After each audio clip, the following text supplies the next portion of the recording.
Howdy, folks. I'm Brian, I'm Amber. and here's a Monday morning holiday special. We're just doing the one story today because it is a holiday. Sorry, folks. Let's get started. Our story today is titled, Am I a Jerk for Still Going to My Dental Appointment After My Husband Tried to Get Me to Reschedule? And I mean, this one does have a content warning. This is a bit, abusive. So there are some, abusive themes going on here. And, yeah, verbal abuse, bullying, type of stuff. So just keep that in mind. Also, this does involve some dental stuff. So, I'm a 34-year-old female and I was having a horrible toothache. I'd taken medication to ease the pain, but it was really bad still. Like, you need to go to the dentist level of bad. I scheduled an appointment and I was told to come yesterday. My husband, a 37-year-old male's best friend, Terry, a 33-year-old male, got into an accident and injured his knee. He's been staying with us for several weeks. My husband looks after him and sees him living alone and in need of assistance. I welcomed him into our home, but found myself having to clean up after him and bring him his medication and also cook for him. And if I take a long time to get something done, he calls my husband and basically tells on me, which makes my husband mad. He says it's temporary, and also since I'm home 24/7, he's also working, that I should help caring for his friend. It's been quite overwhelming because now I can't leave the house if my husband isn't there with his friend. Well, like I stated previously about the dental appointment, I told my husband the night before, and he pitched a hissy fit saying that I can't leave Terry alone. I suggested that he take time off work and stay with him, but he says that it won't work on such short notice. He suggested that I reschedule, but I said no. Even showed him how bad the swelling was, yet he told me to hold for another day. He went to work early and I decided that I was still going. Terry was in the living room. He sleeps on a large mattress in the living room and saw me making my way out as Mom was waiting at the door. He asked where I was going, and I told him I was going to my dental appointment. He had an attitude and raised his voice and telling me to go back upstairs and cancel. Mom stepped in and started arguing with him, asking him who he thinks he is. He went on about how he was unable to move and threatened to call my husband if I stepped a foot out the door. I took my mom and left. He then ended up calling my husband, who tried to call me over and over for 2 hours.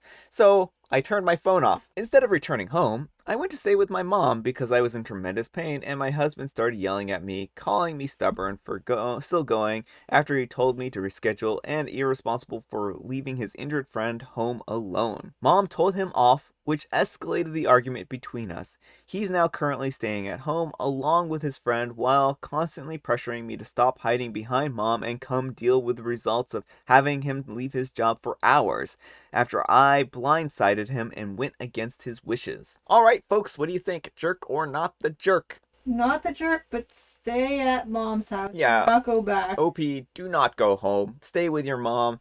This is not a good situation, OP. This is not a good situation at all. You should not be waiting hand and foot on people, especially when you have like an infection. And like tooth infections can get really, really bad. You do not want those to go untreated. Like they can really be detrimental.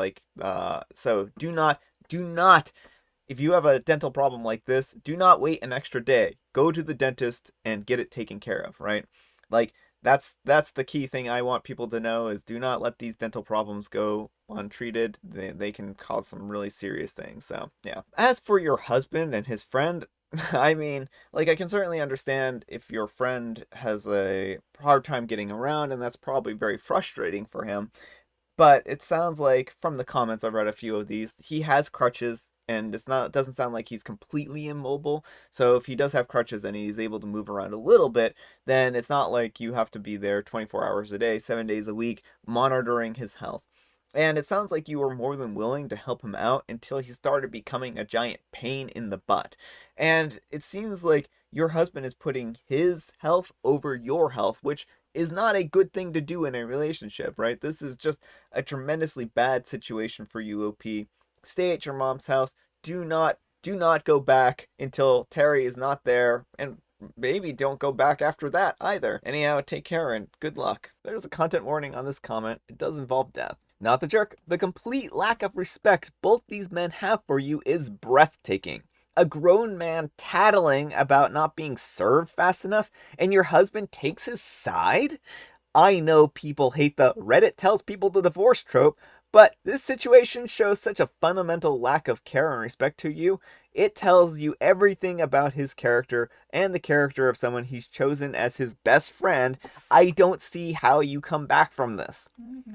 By the way, severe tooth pain is an urgent issue. People have died from dental abscess complications. I don't know if that's what's going on with you, but your husband was literally willing to risk your health to make his baby friend happy. And OP says, yeah, the thing is, Terry has always been such a jerk to me, but my husband has made it clear that he wants him around, so there isn't anything I can do except distance myself from him. But it's now hard to do with him literally living in my house at the moment. Let me tell you, it's been a nightmare so far, and I make 3 times the effort I make around the house after my husband basically pushed me into taking part in his friend's care. Leave, run, not the jerk. Alright folks, that's all the time we have for today. I hope you enjoyed today's video. If you did, consider giving me a like, and if you didn't, consider giving me a dislike. Thanks so much for watching. I hope you all have like a beverage of choice today. Whether it's Coke, whether it's water, whether it's tea, or any other thing, I hope you're enjoying something. So, also, I hope you all have a great day and are enjoying your Mondays off if you get Monday off. If you don't, then I hope you're at least tolerating work well. Thanks so much for watching, and I'll see you all tomorrow. Bye.